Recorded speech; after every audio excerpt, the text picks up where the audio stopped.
I'm Scott McPherson Davis, and I will be answering evaluation question 1 of my A2 Media Studies evaluation questions.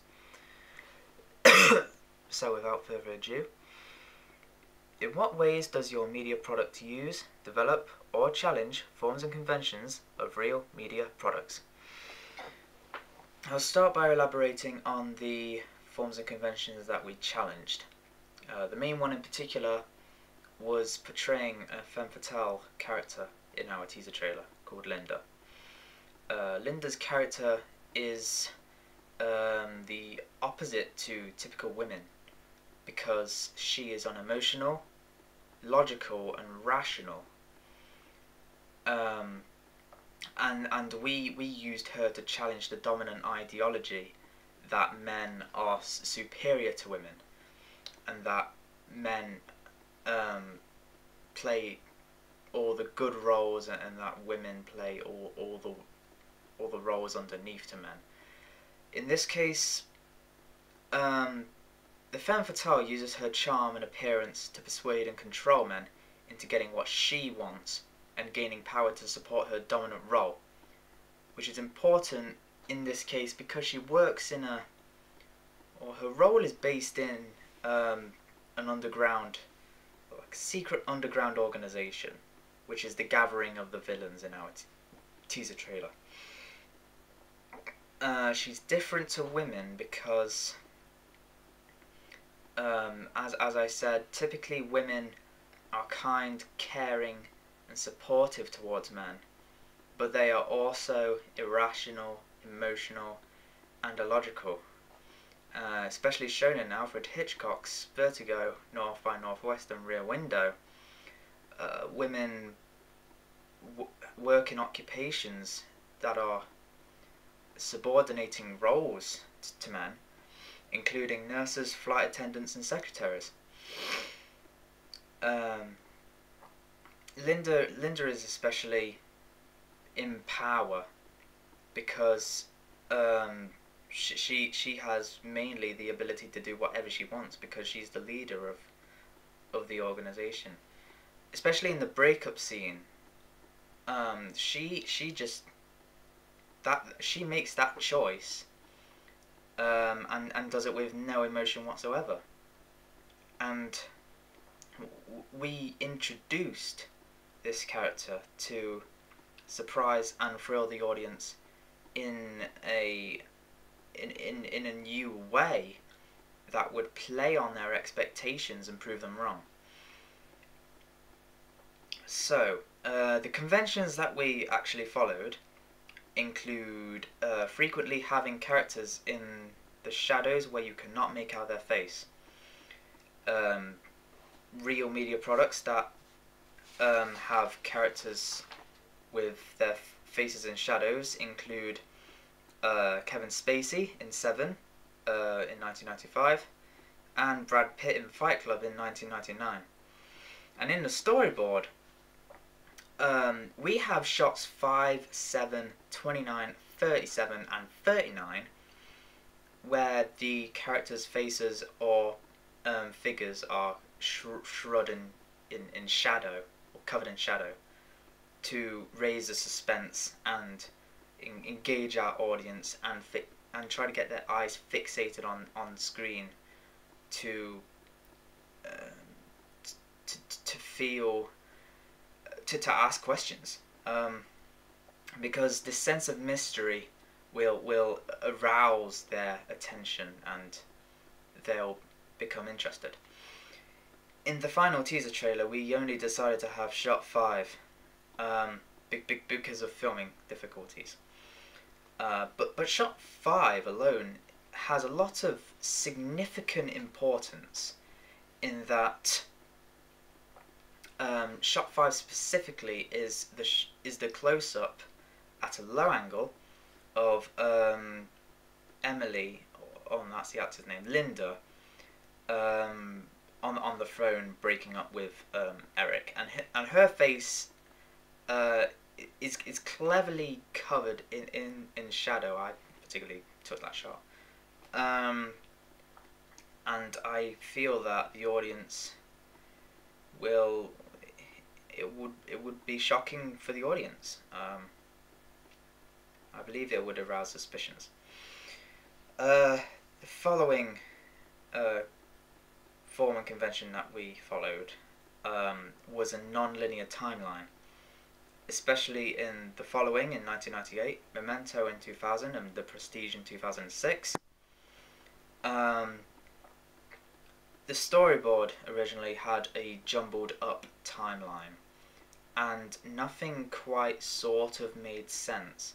I designed the storyboard specifically to make the audience ask questions as to what is going on, what may happen, or what will happen. But when I reviewed it myself, I got confused, and I didn't remember the encoded messages and idea that I had at the time when I put them in. So, to deal with that problem, in the final teaser trailer we had only two types of shots. Not with the camera, but with the visual effect. The shots in grayscale resemble flashbacks of particularly the breakup scene and before then, when Eric and Linda were happily together in their relationship. And the rest of the scenes in colour are they resemble the present of the trailer that has taken place. So the grayscale shots are in the past of that trailer, and the coloured shots are in the present of that trailer. In terms of timeline, the next one is endings that have a recurring theme of justified dishonesty.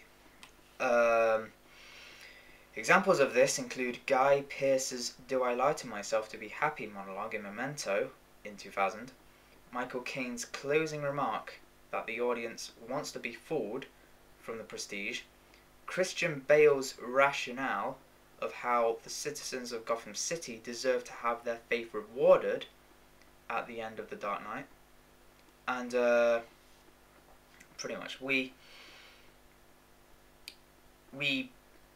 slightly followed this. We played on it so that we similarly followed it. We wanted not the main hero to play out this recurring theme of justified dishonesty, but we wanted to have the femme fatale character play on it for us because of her dishonest attitude or unloyalty towards Eric, the hero. And yeah, his ex has been just dishonest with him throughout the whole relationship, not really giving much detail about herself like typical femme fatales do.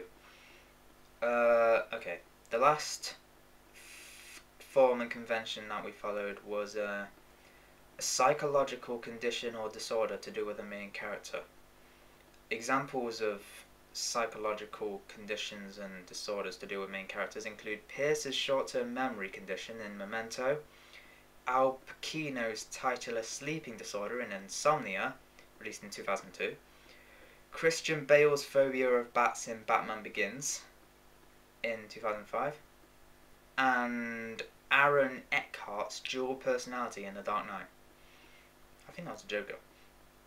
Oh, as well as Leonardo DiCaprio not being able to grasp onto reality in Inception, the film where it kind of moved everywhere and made the audience ask questions and aroused their suspicions. The storyboard phase throughout development, our group, our production company, didn't really consider our main hero having any particular psychological condition to do with himself. At that point, we just wanted to make his character more emotional than normal, because we wanted our audience to sympathize towards him and be able to relate to him and identify themselves with him as a character. Later on, in the post-production, we decided that we would have Eric having some kind of an anxiety disorder, because mainly the thriller genre is related to feelings of anxiety and fear of the unknown. So when we looked back at our video footage of Phil's face and body movement and language that was given off, we got the feeling that he was a sensitive guy, and we wanted to make him seem like an anxious person who would kind of close himself up, and we wanted to make the audience kind of relate to that and bond with him on an emotional level. We wanted our main character Eric to sympathise, to relate to the audience more by how he has been represented.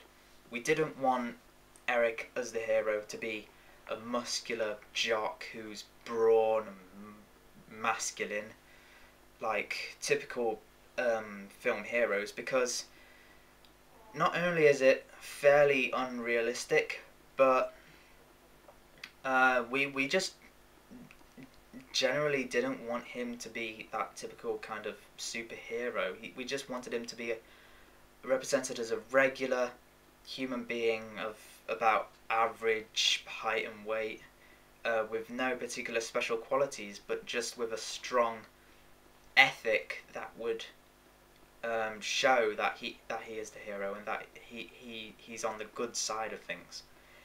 And because we suspected that our audience would be kind of average and all of that themselves, we thought it would help for the hero to bond with the audience on their level.